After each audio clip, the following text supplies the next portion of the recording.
Boa noite, irmãos, irmãs. Abra sua Bíblia no Evangelho de Mateus, capítulo 24. Mateus 24, a partir do versículo 1. O texto no qual se baseia a palavra, a mensagem que Deus tem para o nosso coração nessa noite. Mateus 24, de 1 em diante. Diz assim a palavra de Deus: Tendo Jesus saído do templo, ia se retirando, quando se aproximaram dele os seus discípulos para lhe mostrar as construções do templo. Ele, porém, lhes disse: Não vedes tudo isso? Em verdade vos digo que não ficará aqui pedra sobre pedra que não seja derribada. No Monte das Oliveiras achava-se Jesus assentado, quando se aproximaram dele os discípulos em particular e lhe pediram: Dize-nos quando sucederão estas coisas e que sinal haverá da tua vinda e da consumação do século. E ele lhes respondeu: Vede que ninguém vos engane, porque virão muitos em meu nome dizendo: Eu sou o Cristo, e enganarão a muitos. E certamente ouvireis falar de guerras e rumores de guerras. Vede, não vos assusteis, porque é necessário assim acontecer, mas ainda não é o fim. Porquanto se levantará nação contra nação, reino contra reino, e haverá terremotos e fomes em vários lugares. Porém, tudo isso é o princípio das dores. Então sereis atribulados e vos matarão. Sereis odiados de todas as nações por causa do meu nome. Nesse tempo, muitos hão de se escandalizar, trair e odiar uns aos outros. Levantar-se-ão muitos falsos profetas e enganarão a muitos. E por se multiplicar a iniquidade, o amor se esfriará de quase todos. Aquele, porém, que perseverar até o fim, esse será salvo. E será pregado este evangelho do reino por todo o mundo, para testemunho a todas as nações. Então virá o fim. Amém.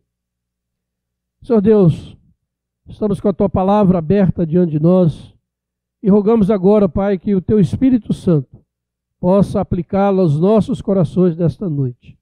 Que ela seja viva e eficaz e prospere na vida da tua igreja, segundo aquilo que o Senhor mesmo já tem determinado, para a tua honra e para a tua glória, que nós oramos em nome de Jesus. Amém. O tema do ano da igreja é este, né? Cuida de ti mesmo e da doutrina, segundo está em 1 Timóteo 4,16. E este mês de agosto nós estamos tratando do cuidado com a igreja.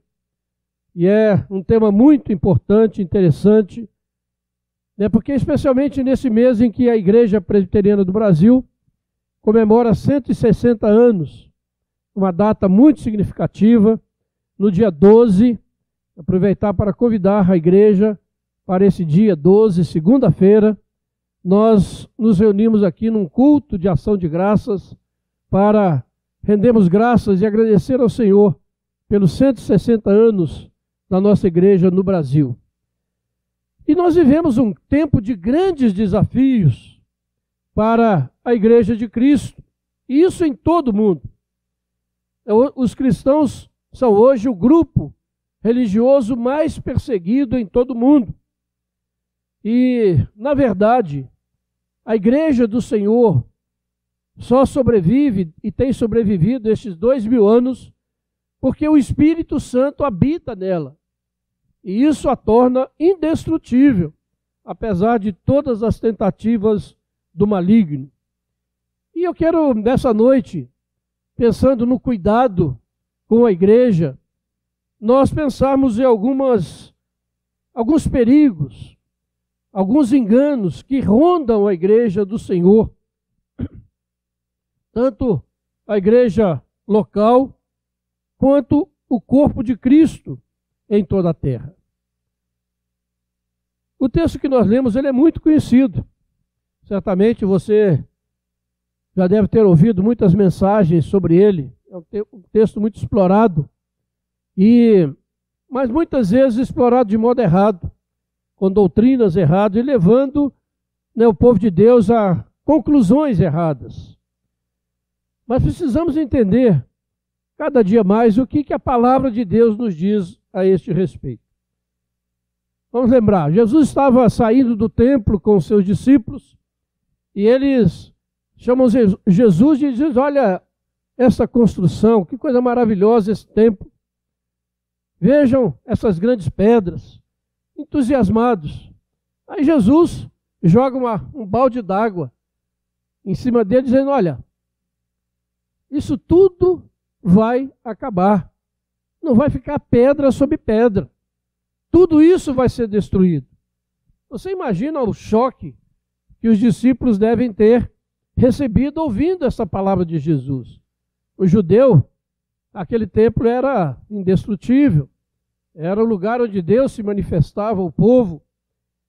E no ano 70, 30 e poucos anos depois, essa profecia de Jesus se cumpriu, quando o imperador Tito, romano, entrou em Jerusalém e destruiu o templo. E até hoje estão lá as ruínas desse templo, 2000 anos depois. E lá no lugar onde estava o templo tem uma mesquita muçulmana, e que tem sido causa de divergência e de brigas entre os judeus e os muçulmanos. E os cristãos entraram também nisso aí, porque muitos, seguindo uma teologia errada, acham que o terceiro templo tem que ser construído lá em Jerusalém para que Jesus volte. Mas aqueles discípulos, impactados com aquela palavra de Jesus, não ficaram sossegados. E diz o texto então que depois, lá no Monte das Oliveiras, eles perguntaram a Jesus, aí no versículo 3, dize-nos quando sucederão estas coisas e que sinal haverá da tua vinda e da consumação dos séculos. Então aqui Jesus, para responder a esta pergunta, ele explica muitas coisas e ficou conhecido dentro da igreja cristã como o sermão profético de Jesus, registrado em todos os evangelhos, devido à importância, de fato, deste sermão. E alguma coisa aqui me chama muita atenção quando Jesus começa o seu sermão respondendo a esta pergunta: que sinal haverá da tua vinda? Jesus disse para eles, versículo 4, vede que ninguém vos engane. Muito interessante isso. Vede que ninguém vos engane. E depois Jesus, no versículo 11, ele enfatiza e reafirma, dizendo: levantar-se-ão muitos falsos profetas e enganarão a muitos. Jesus agora já afirma que haverá um grande engano quando se aproximar da sua volta. Às vezes a gente passa por cima, fica pensando nos terremotos, nos grandes eventos, e nos esquecemos desse aviso solene, reafirmado por Jesus. Então aqui nós temos um sinal da volta de Jesus. É o engano, é a mentira, é a falsidade espalhada no mundo e na igreja. Na linguagem de hoje, seriam as fake news famosas que estão aí em todo lugar. E o apóstolo Paulo, quando escreve aos Tessalonicenses na segunda carta, capítulo 2, versículo 3, ele usa essas mesmas palavras ao falar sobre a volta de Jesus, dizendo: ninguém, de modo nenhum, vos engane. Então, irmãos, vejam a importância disso para Jesus, para os discípulos, a questão do engano. E por isso eu quero, nessa noite, me deter aqui mais pausadamente nessa advertência de Jesus. Quando nós vemos o engano crescendo no nosso mundo, podemos estar certos de que este é um sinal da volta do Senhor, que o Senhor, de fato, voltará a este mundo. E essa falsidade, esse engano, ele se tornou uma epidemia dentro da igreja cristã em todo o mundo, causando um grande estrago, sem dúvida nenhuma, tanto na vida dos crentes quanto na vida de igrejas inteiras. Por isso, irmãos, não se iluda. O engano é uma arma poderosíssima de Satanás contra o povo de Deus. Desde que ele enganou Eva, a esposa do primeiro Adão, ele continua fazendo isso, tentando enganar a noiva do segundo Adão. É a mesma proposta. E mais do que nunca ele está empenhado em fazer isso. E de fato tem conseguido um grande sucesso. Basta você olhar para aquilo que tem sido ensinado em muitos púlpitos evangélicos e mesmo através da internet. Quanta dor, quanto sofrimento, quanto engano entre o povo de Deus esses enganos, essas mentiras têm causado. E vejam bem, ainda no versículo 24, pode conferir na sua Bíblia, Jesus mostra o poder desse engano nos tempos do fim. Verso 24. Porque surgirão falsos cristos e falsos profetas, operando grandes sinais e prodígios para enganar, se possível, os próprios eleitos. Vejam, irmãos, que nesse pequeno sermão, por 3 vezes, Jesus adverte. E aqui nesse versículo 24, ele chega num ponto dizendo, olha, a coisa vai ficar tão difícil de você discernir o engano, de você discernir a mentira, e somente os eleitos de Deus, habitados pelo Espírito Santo, serão capazes de resistir. Serão capazes de não ir atrás desses falsos profetas e desses cristos, porque vão fazer sinais e prodígios. Então é uma advertência muito clara, muito profunda, muito séria, que Jesus coloca aqui diante da sua igreja. E, portanto, se você tem buscado sinais que antecedem a vista da volta de Jesus, né, e tem muitos deles aí acontecendo, fique alerta para este sinal que Jesus enfatizou aqui de um modo muito claro. O engano de Satanás tem sido poderoso. Tem usado falsos cristos e falsos profetas nos púlpitos da igreja.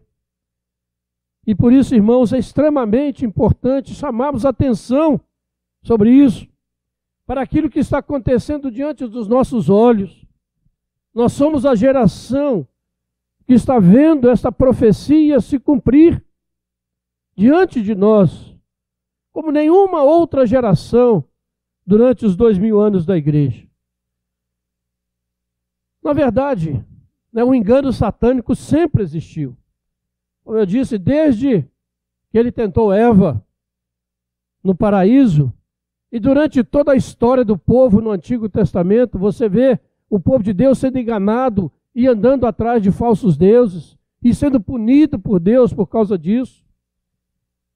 Nós vemos que quando Jesus inicia o seu ministério, Satanás tenta enganá-lo nas tentações do deserto, mas ali ele foi vigorosamente derrotado por Jesus Cristo, pelo Senhor das nossas vidas, e glória a Deus por isso.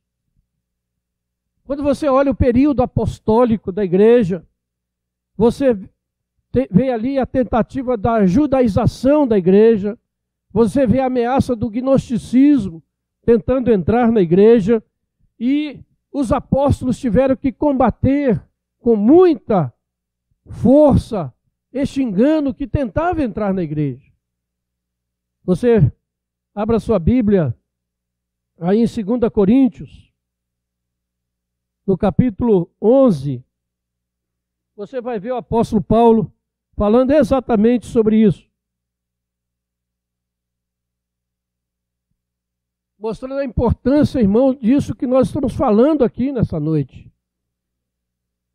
2 Coríntios 11, a partir do versículo 1, ele diz: quisera eu me suportasseis um pouco mais na minha loucura, suportai-me, pois, porque zelo por vós com zelo de Deus, visto que vos tenho preparado para vos apresentar como virgem pura a um só esposo, que é Cristo. Vejam bem, mas receio que assim como a serpente enganou Eva com a sua astúcia, assim também seja corrompida a vossa mente e se aparte da simplicidade e pureza devidos a Cristo. Se na verdade, vindo alguém, prega outro Jesus que não temos pregado, ou se aceitais espírito diferente que não tendes recebido, ou evangelho diferente que não tendes abraçado, a esse de boa mente o tolerais. O apóstolo Paulo estava sofrendo isso no seu próprio ministério. Pessoas que tinham ouvido o evangelho estavam sendo enganados. Ele usa justamente o exemplo da serpente. Satanás havia enganado Eva. Então, irmãos, precisamos estar alertas para isso. Nos primeiros séculos da história da igreja, nós vemos a igreja tendo que se reunir nos grandes concílios ecumênicos para definir a doutrina correta da igreja a respeito de diversas heresias que estavam surgindo, como o arianismo, o pelagianismo. Depois, a luta continuou, o engano não cessou, Satanás continuou atacando a igreja, até que chega a reforma do século XVI, onde Lutero e Calvino lutam para restabelecer a sola Escritura, a sola gratia, o solus Christus, o sola fide. E essa luta resultou no surgimento da igreja reformada, com as doutrinas fundamentadas na Bíblia, na palavra de Deus, do Velho e do Novo Testamento. Mas Satanás continuou na sua obra, na sua tentativa de enganar o povo de Deus. E logo depois da reforma, a igreja teve que fazer as suas grandes confissões de fé para definir bem a doutrina da verdade e da mentira. E essas confissões de fé, a última e maior confissão de fé é a confissão de fé de Westminster, que é adotada pelas igrejas presbiterianas em todo o mundo. Irmãos, mas mesmo assim, com tudo isso, com todo esse cuidado e zelo, com a ação do Espírito Santo, levantando homens, mulheres fiéis, dedicados, firmando a doutrina, Satanás não desiste. E por isso essa solene advertência de Jesus no sermão profético, alertando a sua igreja, a sua noiva, para esse terrível tempo de engano que viria sobre o mundo, especialmente sobre a sua noiva, no fim dos tempos.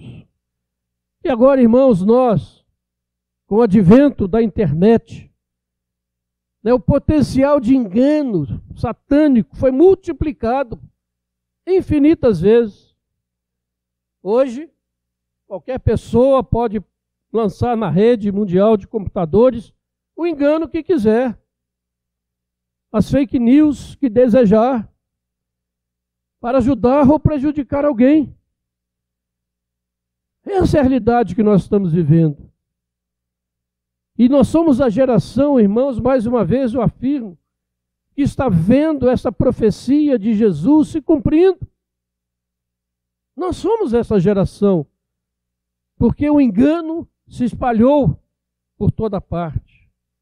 E as pessoas estão atordoadas, as pessoas estão sem rumo, as pessoas não sabem mais em quem acreditar.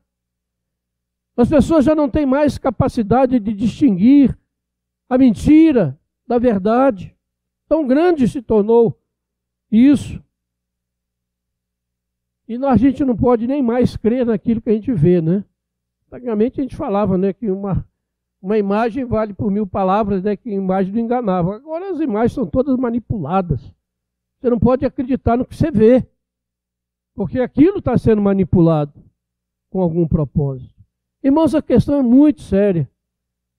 E precisamos ouvir essa palavra de Jesus: vede que ninguém vos engane, porque muitos serão enganados. E aqui cabe uma advertência, presta atenção.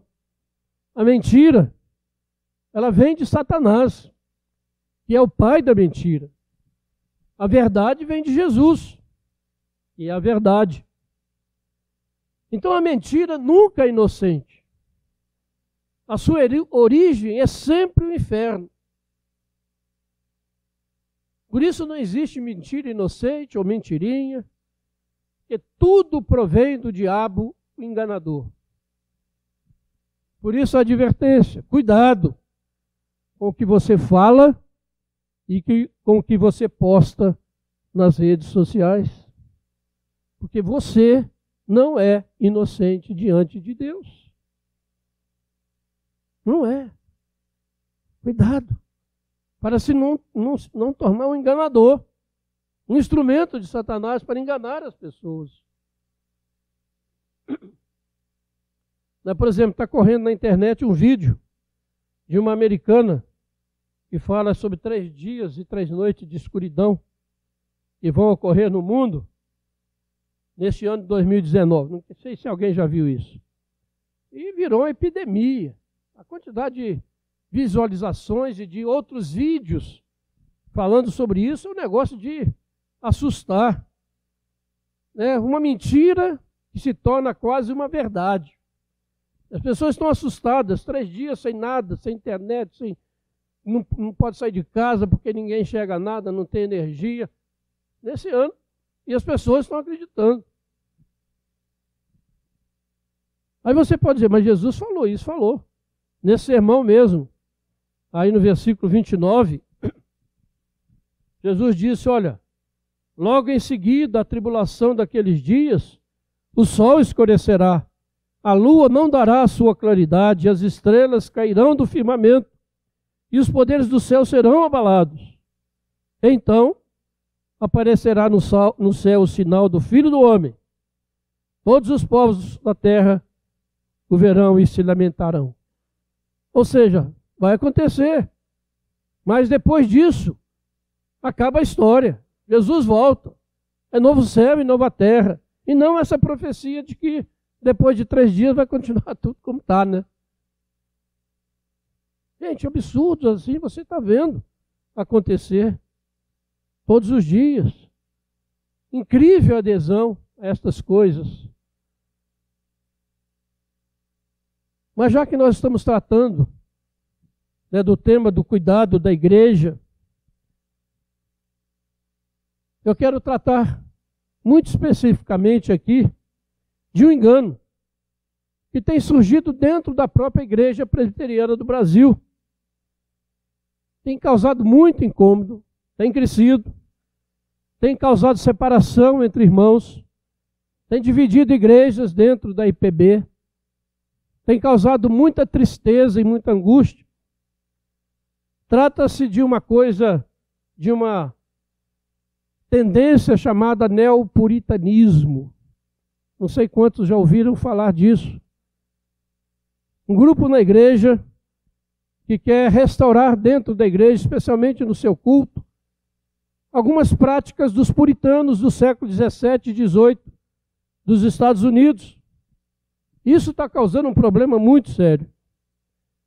Os crentes, os puritanos eram crentes sinceros, presbiterianos que emigraram da Inglaterra para os Estados Unidos e se tornaram os pais peregrinos fundadores dos Estados Unidos da América. Eles se recusaram a se submeter aos desígnios da igreja anglicana, da igreja estatal da Inglaterra, Eles queriam liberdade de culto e foram para os Estados Unidos por causa disso, para as colônias. E o nome puritano, nós sabemos o que significa, né? É sinônimo de rigor ascético, de pureza, de santidade, de distanciamento do mundo. Mas o que está acontecendo? Alguns pastores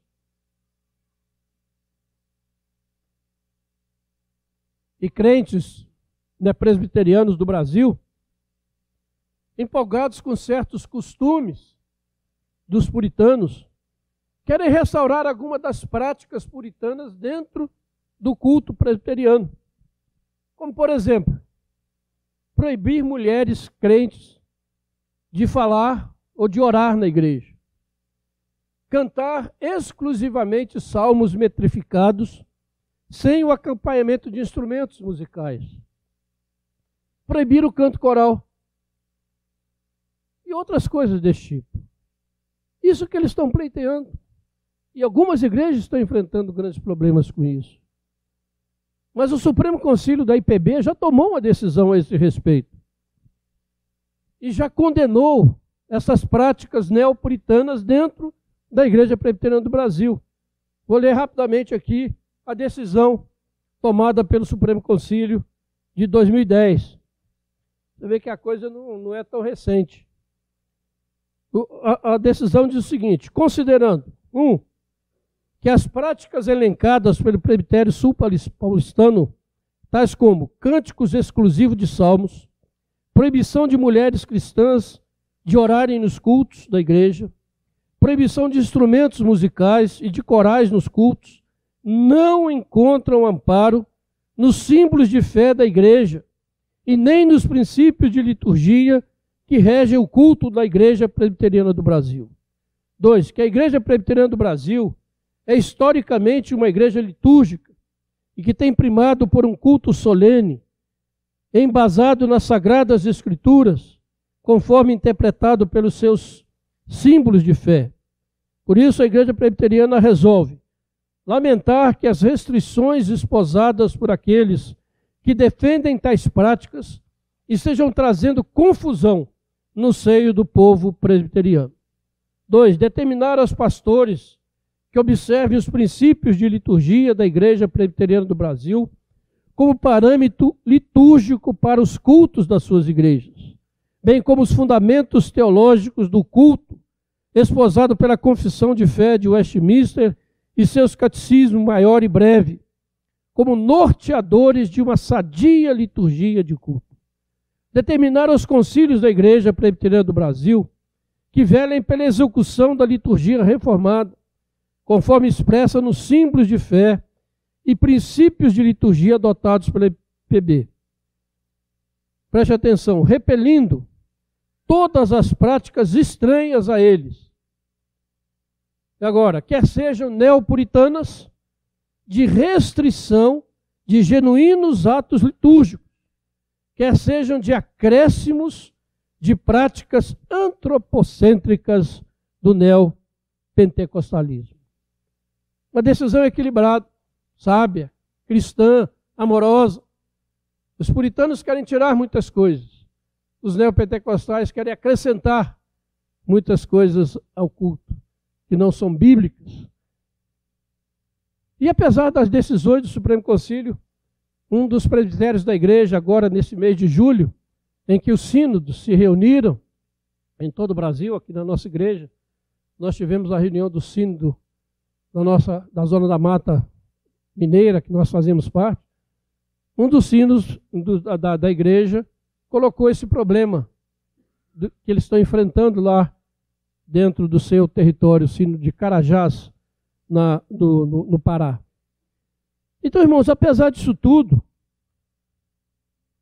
esses costumes, muitas pessoas ainda estão sendo levados por este engano, de um lado e de outro. Por isso nós repudiamos essas práticas neopuritanas. Vamos considerar algumas coisas. Primeiro, se esses irmãos querem adotar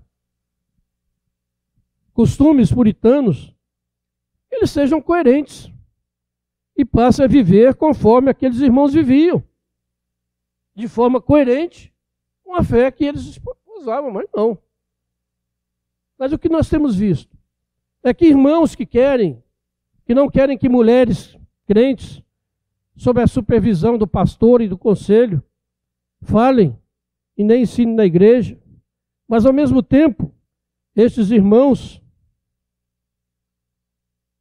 não querem suportar um sermão de 2 horas ou mais, que era a prática puritana. Não pode fazer, mas ouvir o sermão de 2 horas não dá, né? Não querem instrumentos musicais dentro do culto, mas curtem música mundana, gostam de beber em festas, ao som de batidões. Os puritanos jamais fariam isso. Eles eram coerentes com a sua fé e com a prática da mesma. Eles não ouviam músicas e nem bebiam bebidas alcoólicas. Não aceitam corais e outras práticas legítimas dos cultos, mas não guardam o domingo, como os puritanos guardavam. Eles não realizavam trabalho nenhum no domingo, não tinham nenhum divertimento. Todo o tempo deles era usado na leitura da Bíblia, na leitura de livros devocionais piedosos, usado na oração, na visita a outros irmãos e em conversas piedosas. Eles nem mesmo cozinhavam no domingo, eles apenas esquentavam a comida que tinham preparado na véspera. Mas os modernos puritanos usam o domingo conforme querem, fazendo o que querem em benefício próprio, com divertimentos, ouvindo música de todo tipo, de acompanhamento instrumental, e gostam de assistir o seu futebol na TV. Que incoerência é essa? Aí depois querem tumultuar o culto, como se fossem mais crentes do que os outros. Quanta incoerência, irmãos. Querem ser puritanos? Vivam como os puritanos. Mas não venham querer nos perturbar com essas práticas. Esse é o tipo de engano que Jesus nos advertiu, irmão, porque ele é muito sutil. Né? E há outros enganos que são mais fáceis de serem detectados, porque esse aqui vem com aparência de piedade. E a gente poderia aqui passar as 2 horas, né, do sermão puritano, falando sobre os enganos atuais que têm assolado a igreja do Senhor. Né, como o famoso, não tem nada a ver, eu sou crente, mas eu posso beber a bebida alcoólica que eu quiser. Eu ainda posso ser crente e participar das baladas. Posso ser crente e ser um mau empregado, um mau patrão. Eu posso ser crente e participar de qualquer tipo de culto. Por isso, irmãos, eu quis tratar especificamente desse assunto de engano, muito sério. Nós estamos sendo bombardeados o tempo todo por enganos, tanto no mundo como dentro da igreja, dentro do cristianismo. E dentro da igreja presbiteriana do Brasil nós não estamos isentos. Precisamos estar alertas contra esse tipo de coisa. O que nos consola é que Jesus disse que essas coisas iriam acontecer. Não devemos nos assustar, mas devemos lutar de fato pela fé evangélica, que nos foi entregue uma vez por todas, adorando o Senhor em espírito e em verdade, não segundo costumes humanos, antigos ou modernos. Devemos adorar a Deus com liberdade, não com legalismos. Acima de tudo, glorificando sempre o Senhor Jesus e nunca o ser humano pecador. Preste atenção, o culto não é aquilo que agrada a você. O culto não é aquilo que faz você se sentir bem. Mas o culto é aquilo que agrada ao Deus soberano.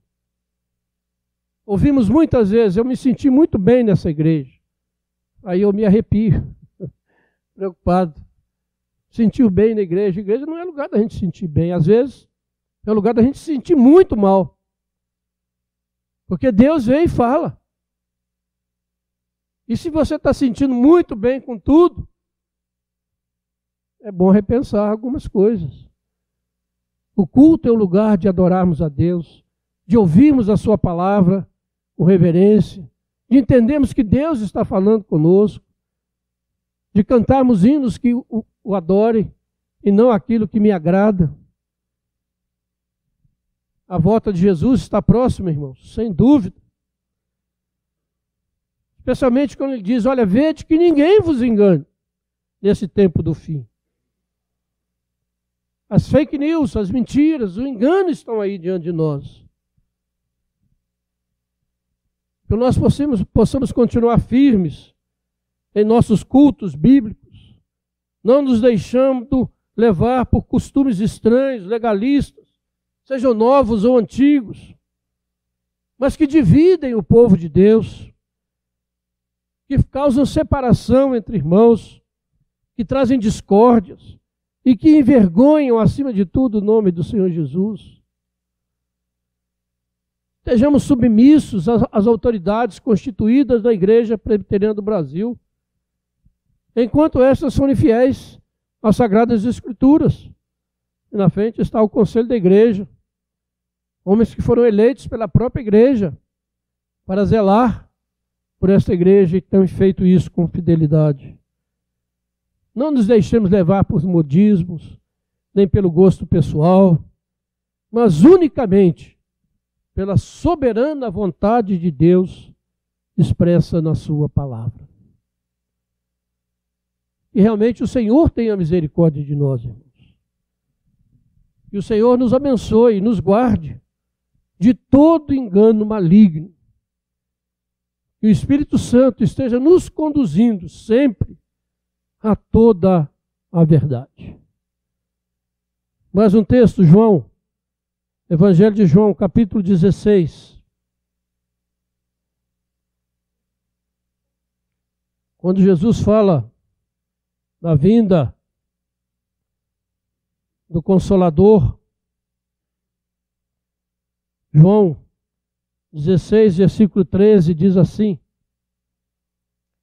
quando vier, porém, o Espírito da verdade, ele vos guiará toda a verdade, porque não falará por si mesmo, mas dirá tudo o que tiver ouvido e vos anunciará as coisas que hão de vir. Você ouça o Espírito Santo falando ao seu coração. Você busca a direção do Espírito para a sua vida. Você não se deixe enganar. Vede que ninguém vos engane. É um tempo difícil. Jesus, de fato, está às portas. Porque vemos tudo isso acontecendo dentro da igreja do Senhor. Que ninguém vos engane. E que possamos dizer, Maranata, ora vem, Senhor Jesus.